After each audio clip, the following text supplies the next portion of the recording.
Well, the daughter, Cindy, was supposed to meet her for lunch that day, and she never showed up. And this was kind of unusual for Mom. Mom was a very prompt person, would always meet her appointments, and she was very neat around the house also.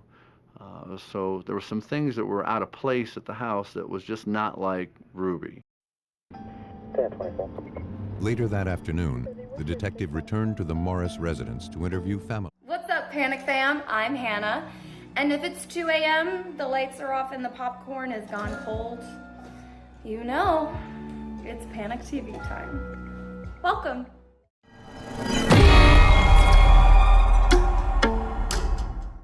If you survived this, and this, congratulations, all right? Congratulations, but your luck runs out here.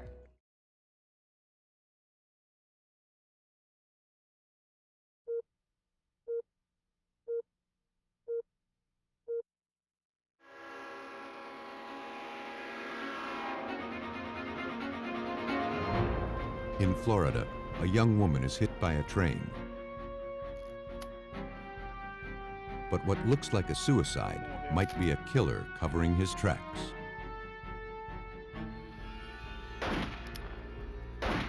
A woman disappears from her Arizona home. With no body, police must rely on a few drops of blood to determine her fate. In California, police are called to the scene of a grisly double homicide. Only forensic examiners can prove whether it was the result of self-defense or cold-blooded murder. Some killers go to great lengths to manipulate a crime scene. But the truth is hard to disguise, and forensic examiners can see through the deception, especially when it's written in tainted blood.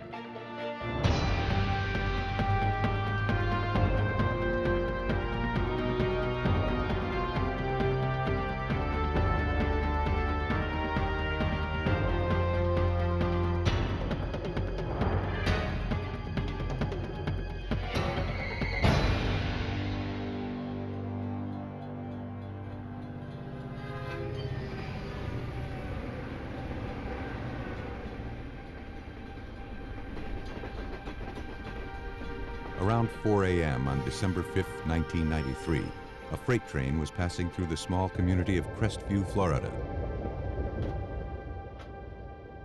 On an isolated stretch, the engineer noticed something lying across the tracks up ahead. It looked like a human body. He frantically sounded the whistle and struggled to stop the train.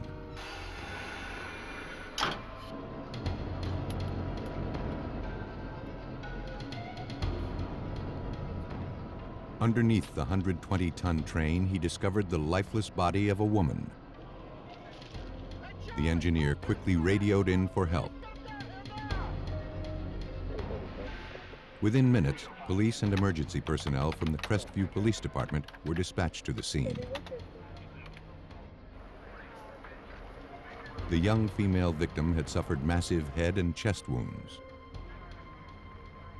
She was partially covered by a black trench coat that was stained with blood. Police began searching for any form of identification to tell them who this woman was. They found nothing. Blood found pooled on the tracks and on some rocks just feet away from where the victim came to rest suggested the impact point. A few hairs and tiny drops of blood were found at the front of the train. But investigators found no blood smears on the tracks leading up to the victim's body.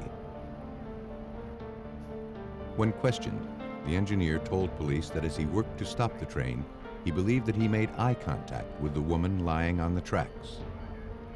She never even flinched as the train approached. She just seemed to be staring at him. Before leaving the scene, evidence technicians photographed the area.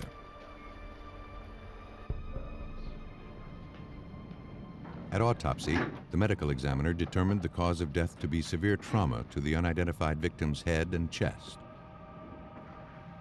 She had suffered multiple skull fractures and a broken rib. To the medical examiner, all of the injuries were consistent with having been caused by the train. With no obvious signs of foul play noted during autopsy, investigators began looking for other explanations behind the tragedy. For Chief Maxie Barrow, there seemed to be only one. We were thinking that it could possibly be a suicide. It could be somebody who was depressed and laid down on the railroad track and let a train run over him. To confirm their suspicions, investigators first had to identify the young woman. Several local residents believed she was 24-year-old Sherry Morrow, who lived with her husband less than a mile from the train tracks. Police went to the address. There, they were met by John Morrow, Sherry's husband, and the couple's roommate. Investigators showed the husband a photograph of the victim. John Morrow couldn't believe what he was seeing. The woman lying dead on the railroad tracks was his wife, Sherry. Morrow said that he and Sherry fought the night before. She believed he was flirting with another woman who was at a party at the couple's house. She became enraged. John followed her outside, determined to convince her that she was mistaken.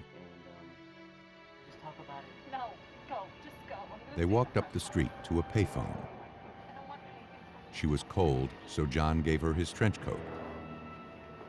Despite his efforts, Sherry remained angry and seemed depressed. John returned home, believing the best thing he could do would be to leave her alone. He thought that Sherry called a friend to come pick her up.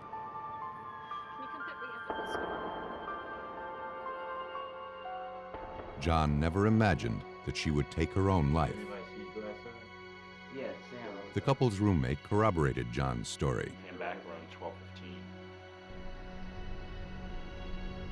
The husband's account, in addition to the autopsy finding, left investigators with no reason to doubt the suicide theory. The investigation into Sherry Morrow's death was ready to be closed. The following day, however, Sherry Morrow's mother came in to speak with police. Okay, your daughter was married? She could not accept that her daughter had taken her own life. John, she said, had had numerous affairs that Sherry found out about. As a result, Sherry had decided to end the turbulent marriage.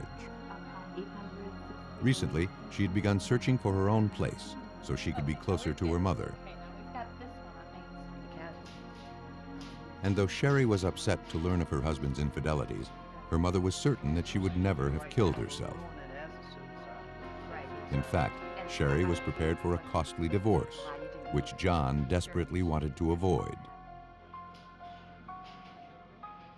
It's not unusual for the family of a suicide victim to determine that, or to say that they didn't commit suicide.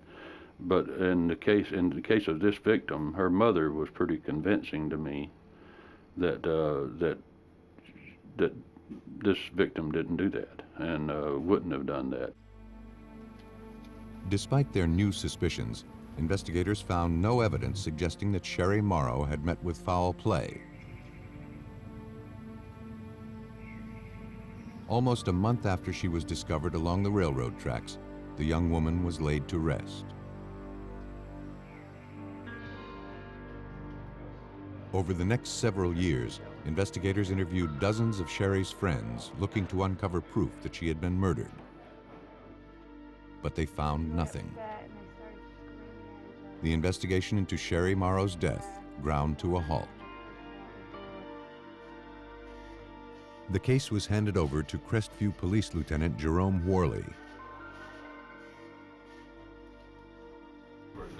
Determined to breathe new life into the investigation, he began re-interviewing the couple's friends and associates, starting with their roommate. The roommate again corroborated the story John had given 2 years earlier.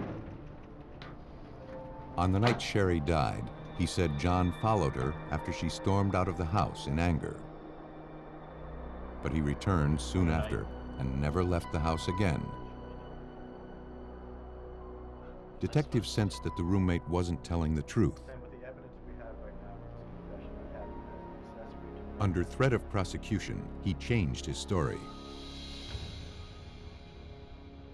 John, he said, was sick of his wife, and he often bragged about how easy it would be to kill her and to make her death look like a suicide or an accident. He said that on the night Sherry died, John was gone for hours after leaving with her. When he returned, John was agitated. His knuckles were red. And he told the roommate, "It's done." Though the roommate's testimony confirmed investigators' suspicions that John Morrow was involved in his wife's death, Lieutenant Worley knew it wouldn't be enough to prove murder. The roommate would be contradicting himself with a new statement, and it would just be his word against the husband's word in court. So we knew we'd have to have some physical evidence to prove the case. But with the victim laid to rest and little evidence recovered from the scene, finding proof of murder would not be easy. For nearly 3 years, police in Crestview, Florida struggled to make sense of the death of 24-year-old Sherry Morrow.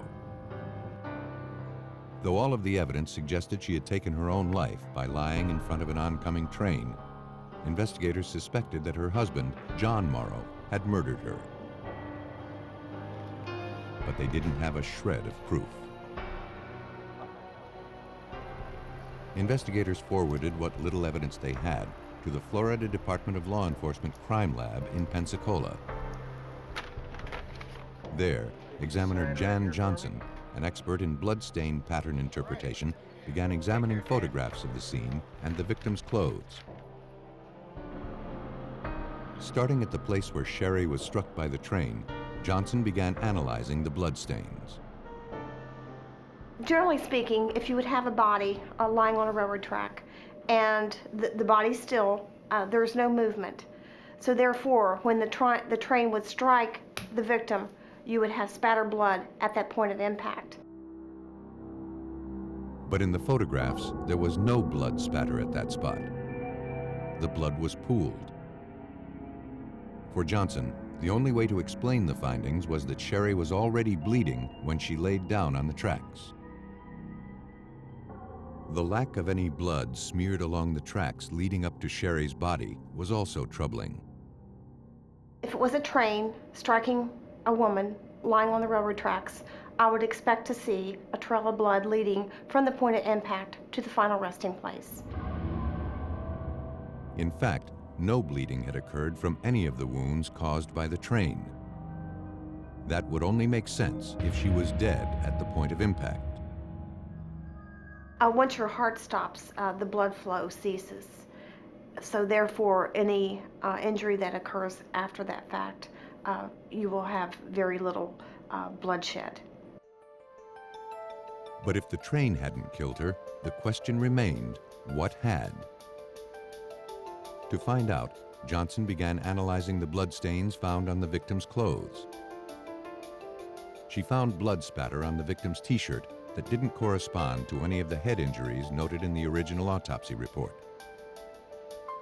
The size and the location of the spatter on the t-shirt was consistent with a specific type of injury. If I had not known this was a train case and just received the clothing solely alone in the laboratory, I would have clearly thought someone had been beaten just by looking at the clothing, because again we've got the spatter pattern on the t-shirt, and this would be consistent with someone being beaten, stabbed, something of that nature.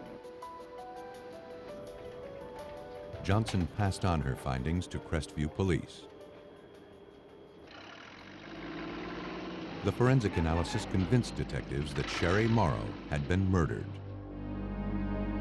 To take this case before a jury, however, they needed to find the fatal injuries, that had somehow gone unnoticed years earlier.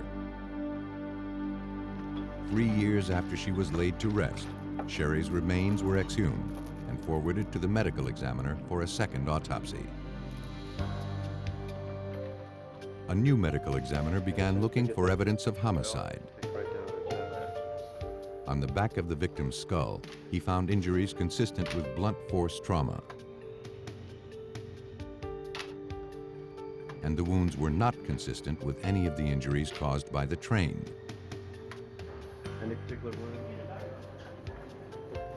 Medical examiner Dr. Michael Berkland next reviewed the original autopsy photos looking for any other abnormalities.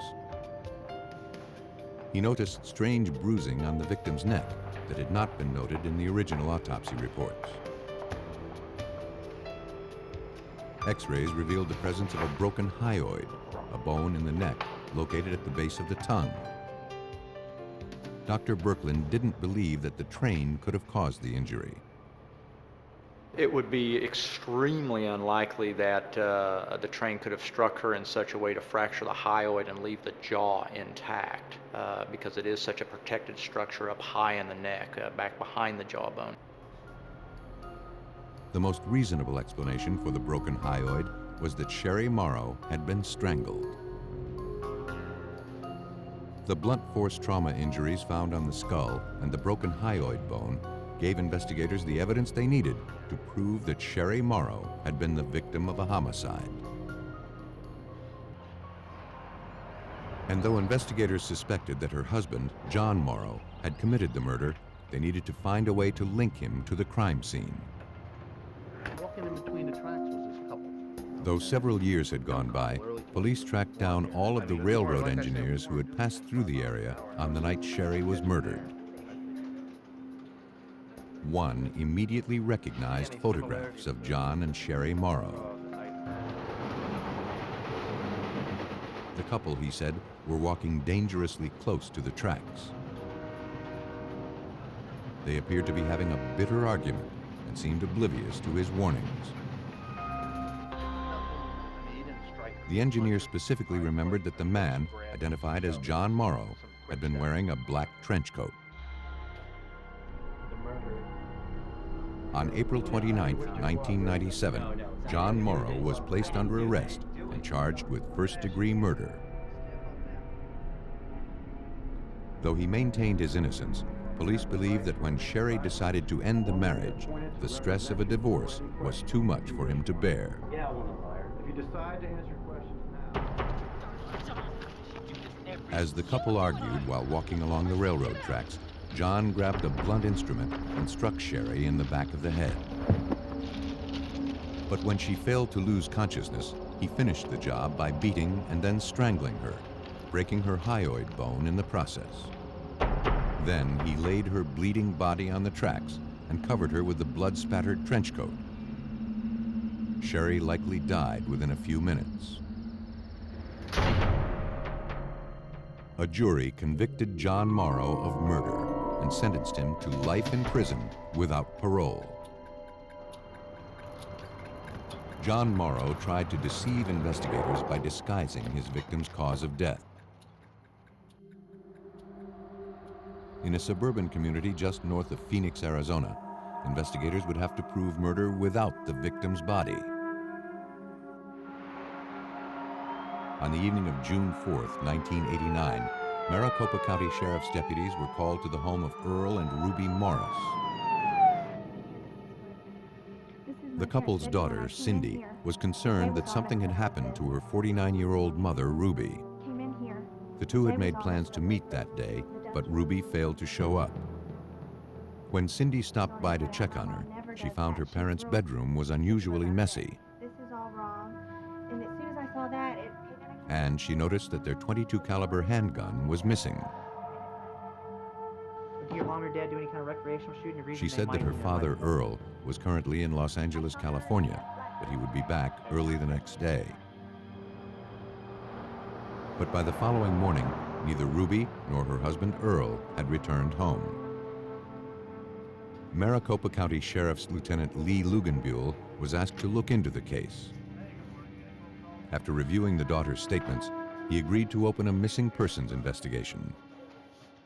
Well, the daughter, Cindy, is supposed to meet her for lunch that day, and she never showed up. And this is kind of unusual for Mom. Mom was a very prompt person, would always meet her appointments, and she was very neat around the house also. So there were some things that were out of place at the house that was just not like Ruby. Later that afternoon, the detective returned to the Morris residence to interview family members. When asked about her mother and father's relationship, Cindy told police that her parents' 30-year marriage had turned ugly in recent months. What is this, Earl? Earl had been caught having an affair. Business trip to Los Angeles. Upset and angry, Ruby began threatening to end the marriage and vowed to financially ruin her husband. Earl, a successful 49-year-old accountant, promised her that would never happen. But Cindy couldn't imagine that her father was capable of physical violence. As the questioning continued, Earl Morris returned from his trip.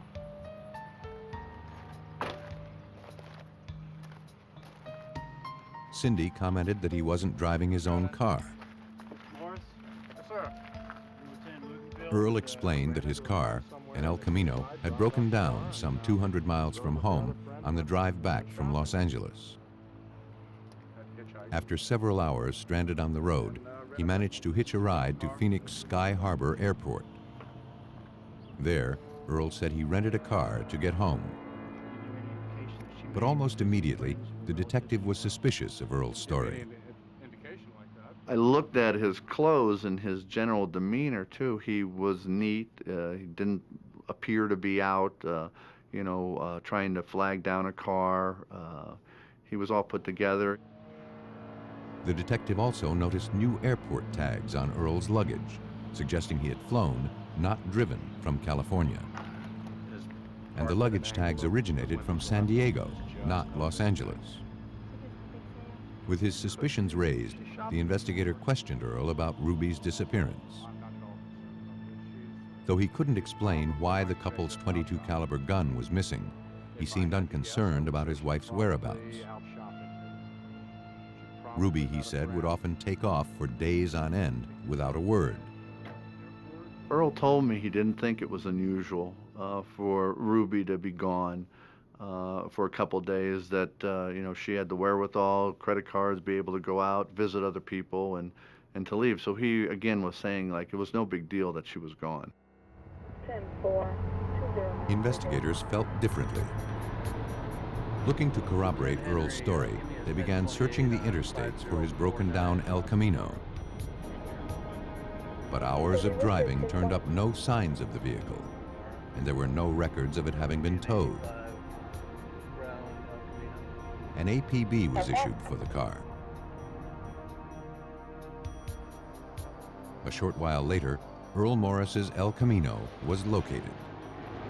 It was found nearly 400 miles away, parked near the San Diego airport. San Diego authorities impounded the vehicle and arranged for it to be transported back to Arizona.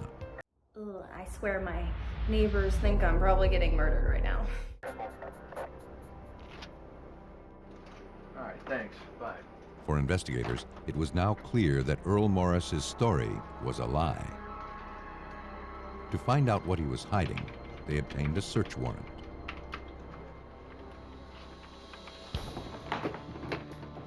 Later that evening, police returned to his residence. Having observed no obvious signs of foul play, investigators began scouring the bedroom for trace amounts of evidence. They discovered several bloodstains on the carpet near the bed. Maricopa County Sheriff's Crime Lab supervisor, James Serpa, noticed something odd about their appearance. We saw visible signs that the carpet nap in the master suite had been disturbed in a circular pattern, which could indicate the use of a carpet cleaner. Technicians also found a fine mist of blood spatter on the headboard of the couple's bed.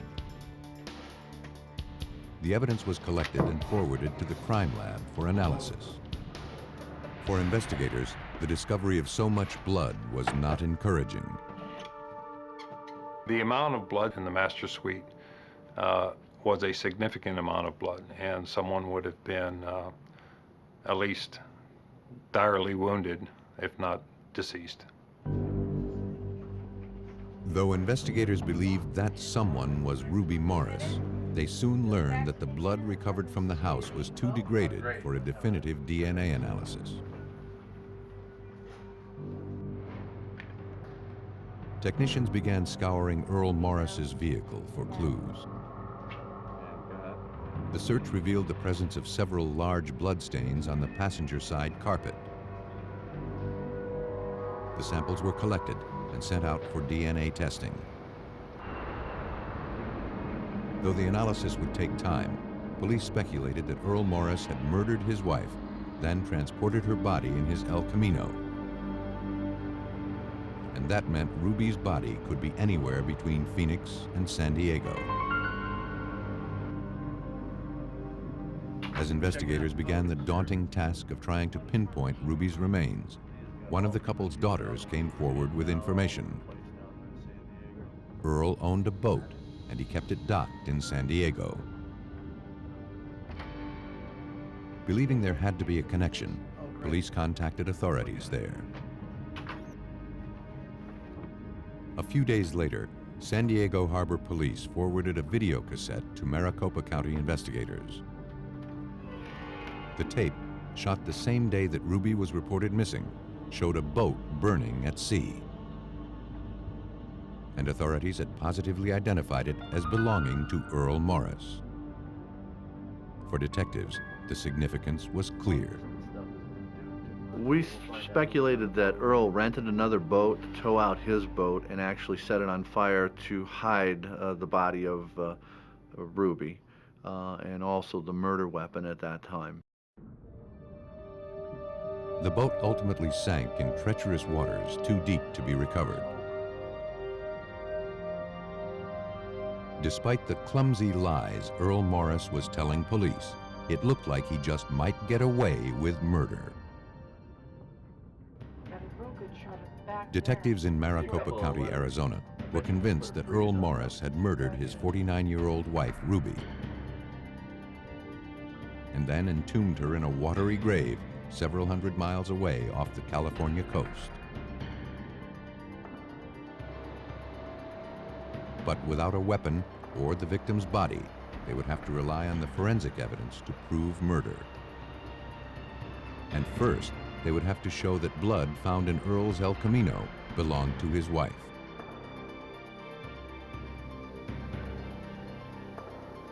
With no known samples from Ruby to compare to the evidence, examiners turned to a process called reverse paternity typing, which isolates strands of DNA that pass unchanged from mother to child. Maricopa County Sheriff's Crime Lab Supervisor James Serpa then compared the genetic profile of the samples collected from the El Camino to those generated from Ruby's two daughters and from her siblings. The blood stain on the carpet of the El Camino was the mother of Ruby's children and the sibling of Ruby's brother and sister. Though their case was largely circumstantial, investigators arrested Earl Morris and charged him with murder. Through his lawyer, Earl refused to make any statements. As the trial approached, investigators struggled to come up with more incriminating evidence against Earl Morris. But they found little else. Then, word came in that Earl Morris wanted to talk. He admitted he had been lying to authorities, but he said it wasn't to cover up his wife's murder. I walked into my bedroom. Ruby, he said, had killed herself. Earl said that in the early morning hours of June 4th, he entered the master bedroom and found Ruby dead, clutching the couple's .22 caliber pistol in her hand. Blood was everywhere. Wanting to spare the family the embarrassment of the suicide, he cleaned up the room and drove her body to San Diego, where he then disposed of the remains. He thought it would be easier for the family to accept that Ruby had decided to just up and leave. Though the account sounded ridiculous to police, they realized that Earl's suicide story had the potential to create reasonable doubt in the minds of jurors. Unless investigators could come up with hard evidence to prove otherwise, Earl Morris could be a free man. And without the ability to examine the victim's body, it would be difficult to disprove Earl's story. Lieutenant Commander Rod Englert, an expert in bloodstain pattern analysis, was brought in to assist in the investigation. Englert and Serpa began by re-examining the headboard collected from the couple's bedroom. When luminol was applied, Englert had no doubt that the blood spatter present, which appeared as fine mist, had resulted from a specific type of injury. Well, when there's crimes of violence, blood is categorized into three major categories. The low category, which is termed low velocity impact spatters, just drops of blood, smears of blood, transfer stains. The second category is from blunt trauma, which is termed medium velocity. And the third category, which we're dealing with in this particular case, is high velocity, which is a specific, easily identified pattern, which is atomization of blood. And that comes from gunshot. The location of the spatter on the headboard also allowed examiners to determine the position of the victim's head at the time she was shot. It was in this particular area, like right Ruby here. had been lying flat in a sleep-like position. So if that's the case, and if this is... Though the finding was suspicious, on its own, it did not contradict Earl Morris's suicide story.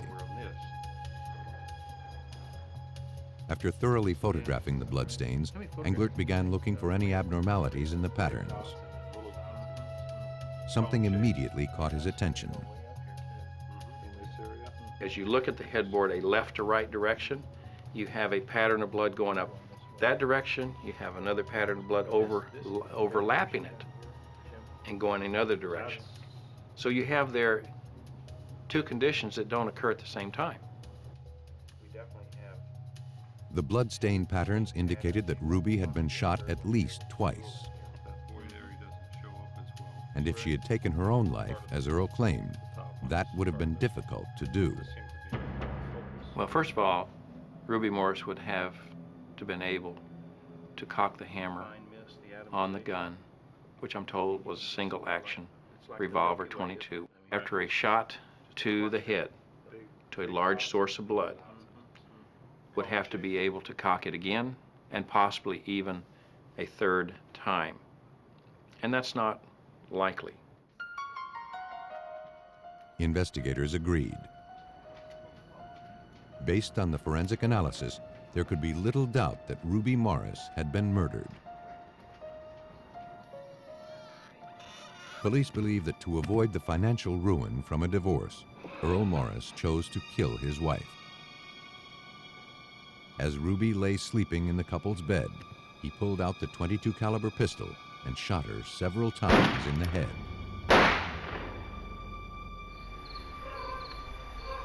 After cleaning up the crime scene, he loaded her bleeding body into his El Camino and drove several hundred miles away to San Diego.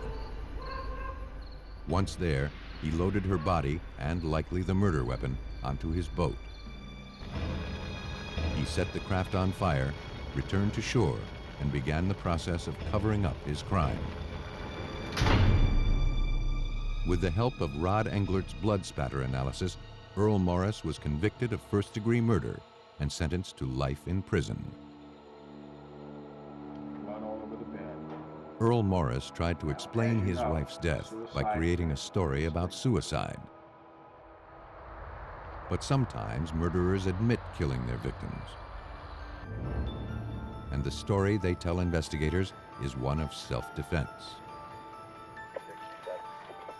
Around 1:30 a.m. on October 18, 1984, the Sacramento County Sheriff's Department received a frantic 911 call. 24-year-old Brett Harris said that his mother, Barbara, had been murdered. His stepfather, Bob 𝐒𝐻𝐿er, was also dead. Distraught, Brett was threatening to take his own life. Sacramento County Sheriff's deputies raced to the scene. As they approached the house, they made a bizarre discovery.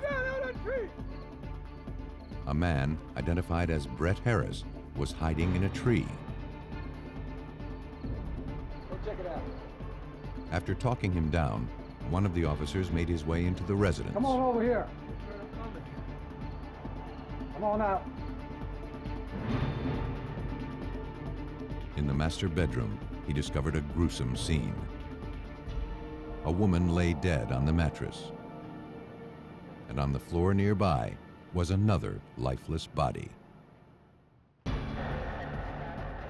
Officers from the Sacramento County Sheriff's Department were dispatched to the home of 52-year-old Bob 𝐒𝐻𝐿er and his 55-year-old wife, Barbara.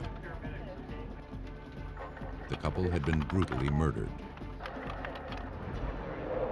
Investigators questioned Barbara's son, Brett Harris, who had called 911. After some time, he was able to recount what had happened.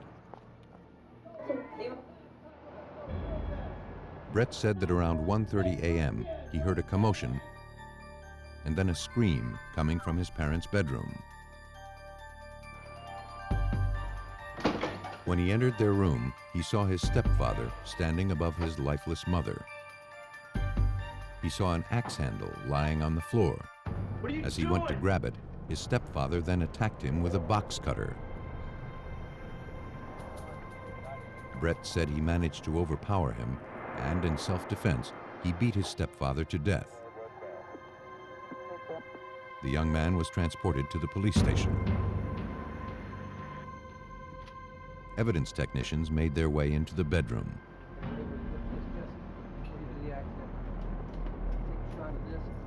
According to crime scene unit investigator Brian Kennedy, both victims had been savagely beaten. Their heads and faces were grotesquely disfigured, and there were bloodstains all over every surface. At one time, the air must have been filled with atomized mist or droplets of blood falling out of the air. It was quite a horrendous sight.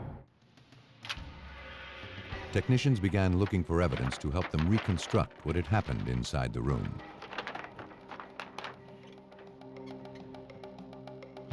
In addition to the axe handle, investigators also recovered a blood-stained box cutter found resting on Bob 𝐒𝐻𝐿er's chest. All of the bloodstain patterns were carefully photographed.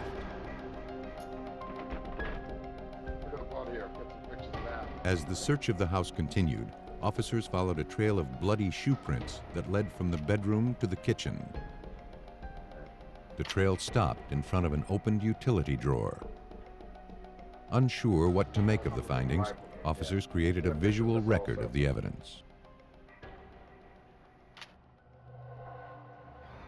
At the police station, investigators struggled to obtain coherent answers from Brett Harris. He was unresponsive to their questions and began rambling on about the devil and other things that made little sense. Officers photographed several superficial wounds on his body. Police also collected his blood-stained clothes. With so many unanswered questions, police hoped autopsies of the victims could tell them more. The medical examiner concluded that Bob and Barbara 𝐒𝐻𝐿er had both died from massive blunt force trauma to the skull. The beatings had been so savage that both the victims' arms had been broken while defending themselves during the assaults.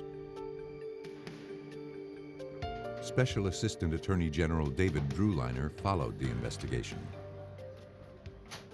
For him, the autopsy findings were troubling. The viciousness with which the two individuals were killed Harris's mother and his stepfather, was extremely similar. And so had the stepfather been the killer of his own wife, and then Harris been the killer of the stepfather, you wouldn't have expected necessarily it to have been in such an identical manner. Authorities couldn't ignore the possibility that one person had committed both murders. If Brett Harris was responsible for the vicious double homicide, investigators needed to find out what could have motivated such rage. They turned to family members for information. Brett's stepsister told detectives that her stepmother and father had always maintained a good relationship with Brett. Though Brett would sometimes find himself facing legal problems, his mother and stepfather would always look out for him, bailing him out of jail on a number of occasions. Brett's stepfather even employed him at his tool-making company in hopes that the young man would find himself.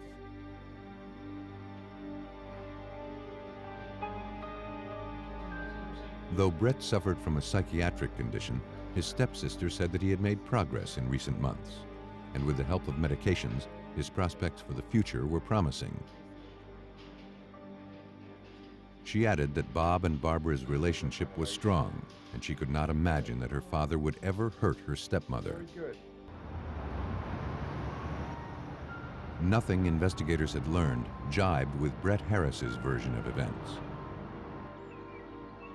Believing the 24-year-old was hiding something, they turned to examiners at the Sacramento County Sheriff's Crime Lab for answers. There, examiner Brian Kennedy looked to the blood evidence to help him reconstruct the crime. This was an interesting case where we had 3 people in a house where only one person came out alive, and he had a story. The story was not completely and totally impossible. In piecing it all together, I tried to support his story. I actually looked at it to see if I could prove him correct. But in one of the photographs taken in the bedroom, Kennedy noticed something odd.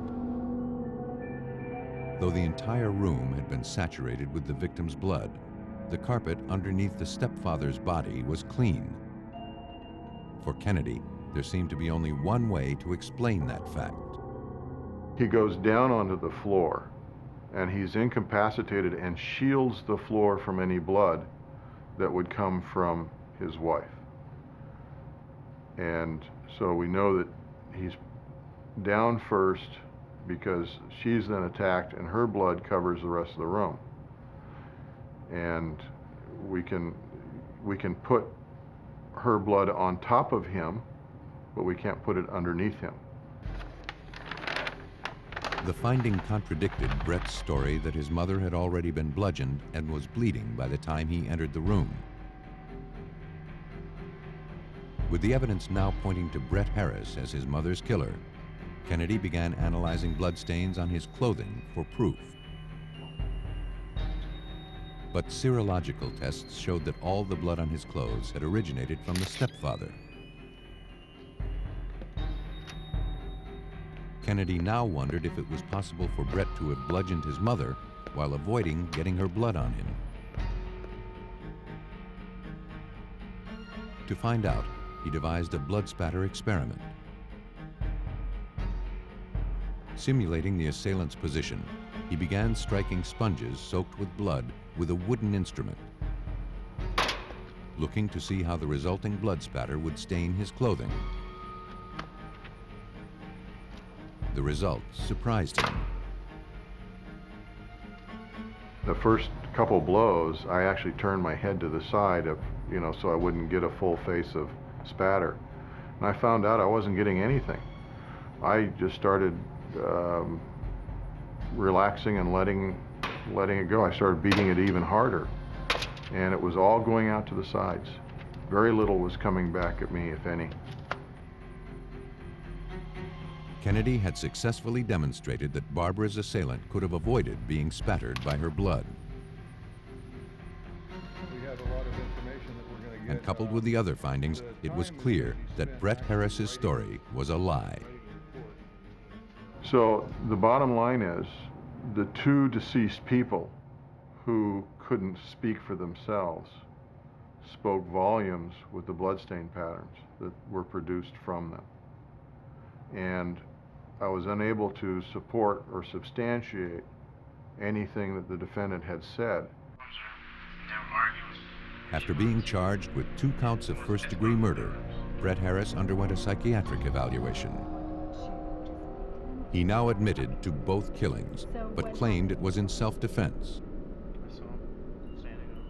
After explaining that his parents were possessed by warlocks, Brett Harris entered a plea of not guilty by reason of insanity. Though Brett had been previously diagnosed with a mental condition, prosecutors believed the story he was now telling was just a desperate attempt to escape justice.